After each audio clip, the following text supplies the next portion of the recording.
కవే ఏంటండి? వాళ్ళు ఎందుకో స్వీట్ తినాలనిపిస్తుంది. ఏదైనా స్వీట్ చేయవా? సరే, సేమియా పాయసం చేసేస్తానులే. స్వీట్ అంటే చాలు, సేమియా తప్ప ఇంకోటి ఏమీ చెయ్యవు. వేరే ఏదైనా చెయ్యొచ్చు కదా. మరి ఏం చేయమంటారు? మరి మైసూర్ పాక్ చేయనా? పొద్దమ్మా వద్దు.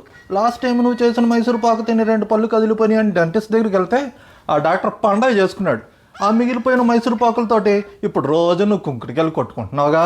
మళ్ళీ మాకు ఇంతకమ్మా అది ఆ సేమియా ఏదో చేసి సరిపెట్టుకుంటాం. ఏం చేస్తాం? కొంపలో స్వీట్ అంటే సేమియా, టిఫిన్ అంటే ఉప్మా, ఇంతే. కర్మ. అడుగుతారు, చేస్తా అంటే వద్దంటారు, మళ్ళీ మీరే తిడతారు. ఏంటో సిగ్గు లేదండి. పెళ్ళే 2 పిల్లలున్నారు, వచ్చేపోయి ఆడవాళ్ళని చూస్తారా? కుక్కర్ పాతబడినంత మాత్రాన విజిలేయడం మానిది కదే. జాగ్రత్త, అసలే పాత కుక్కర్, ప్రెజర్ ఎక్కువైతే పేలిపోద్ది. మేడం నమస్తే మేడం. నమస్తే మేడం మన ఇంట్లో ముసలోళ్ళు ఎవరు ఉన్నారు మేడం? దేనికే? పెన్షన్ రాస్తాను మేడం. ఎంత? నెలకు 2,500. సరే రాసుకో. ముసలోళ్ళు ఉన్నారు మేడం? ఉన్నారు. పేరు? నెల్లూరు నీరజ. ఏది మేడం? నేనే. మీరు ముసలోళ్ళు లేదు మేడం, జుట్టు నల్లంగా ఉంది. ఇందాక రంగేశా. ముఖాన్ని ముడతలేవు. నిన్న పార్లర్ లో దించా. బాడీ స్టిఫ్ గా ఉంది. అరే మొన్న జిమ్ లో జాయిన్ అయ్యానా. 55 ఏళ్ళు ఉండాలి మేడం పెన్షన్. వచ్చాయి రాసుకో.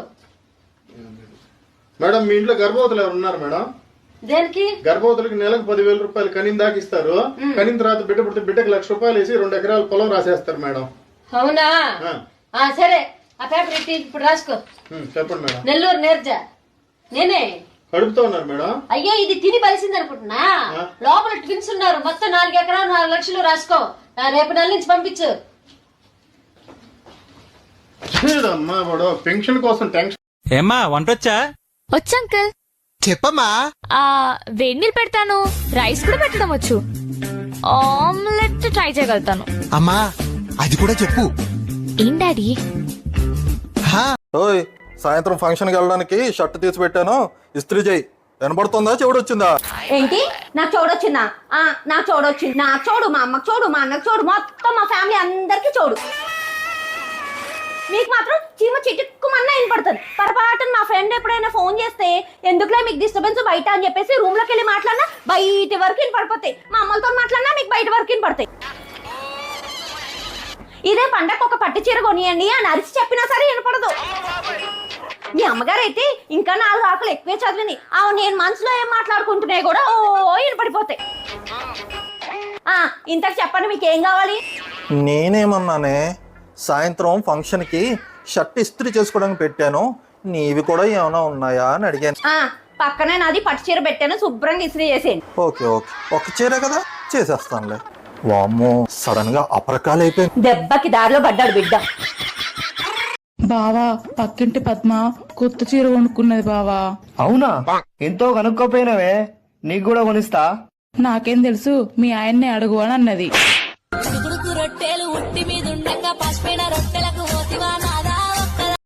ఏంటి, నిన్న రాత్రి నేను వండిన కూర బాగలేదా? బాగుంది. మరి మా తమ్ముడేంటి బాగలేదా అంటున్నాడు? పెళ్లి కాలేదు కదా, ఎక్కడ అలా మాట్లాడాలో తెలీదు. ఏంటి, నేను లెక్కల్లో చాలా ఫాస్ట్ తెలుసా? అవునా? 650, 350 ఎంతే? 1500. Wrong answer. రాంగ్ ఆన్సర్ అయినా ఫాస్ట్ గా చెప్పాను కదా.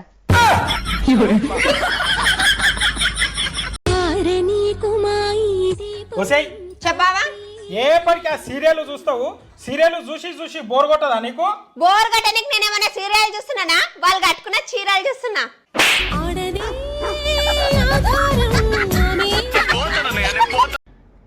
కష్టం ఎలా బ్రతకాలో నేర్పిస్తుంది, నష్టం ఎవరిని నమ్మాలో అని నేర్పిస్తుంది. నేను చెప్పింది నిజమా కాదా మీరే చెప్పండి. అమ్మా, ఈరోజు మా ఆయనకి ఉద్యోగంలో ప్రమోషన్ వచ్చిందమ్మా. వచ్చింది ప్రమోషన్ కాదే, ప్రమోషన్. అది కూడా మీ ఇంటి నుండే.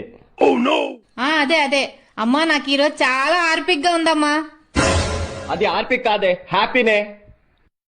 అదే అవునమ్మా, ఇంతకీ అల్లుడు గారు ఎలా ఉన్నారు? నేనున్నంత వరకు మీ అల్లుడు గారు ఫినాయిల్ అమ్మా. ఫినాయిల్ కాదే, ఫైనే, ఫైన్. అవునండి, అదే ఆ టేబుల్ మీద 1000 రూపాయలు పెట్టినా కనిపించట్లేదు. అక్కడ ఉంటే పోతాయేమో అని చీరకొని జాగ్రత్తగా బీరువాలో పెట్టేశా. నేను టీవీ మీద నా ఉంగరాలు దిద్దులు కూడా పెట్టానండి, అవి కూడా కనిపించట్లేదు. ఎక్కడ నేను నీలాంటి వాడిని కాదే, పోతాయని దేవుడి దగ్గరే పెట్టా. ఏ దేవుడి దగ్గర? శ్రీ వెంకటేశ్వరరావు అయింది. హలో, ఇప్పుడు నాకు కొట్టు, నేను మళ్ళీ నీకు రేపు కొడతా. అసలు ఏం జరుగుతుంది ఇక్కడ? మళ్ళీ కావాలంటే 10 రోజుల్లో నేను కొడతా. సరే సరే గాని ఇప్పుడు కొడుతున్నావా లేదా? సరిపోయారు ఇద్దరును. చూసారా పరిస్థితి ఎలాగుందో? ఈ ఫోన్ పేలు గూగుల్ పేలు వచ్చాక డబ్బులు అడిగే పరిస్థితులు ఇలాగే తయారయ్యాయి.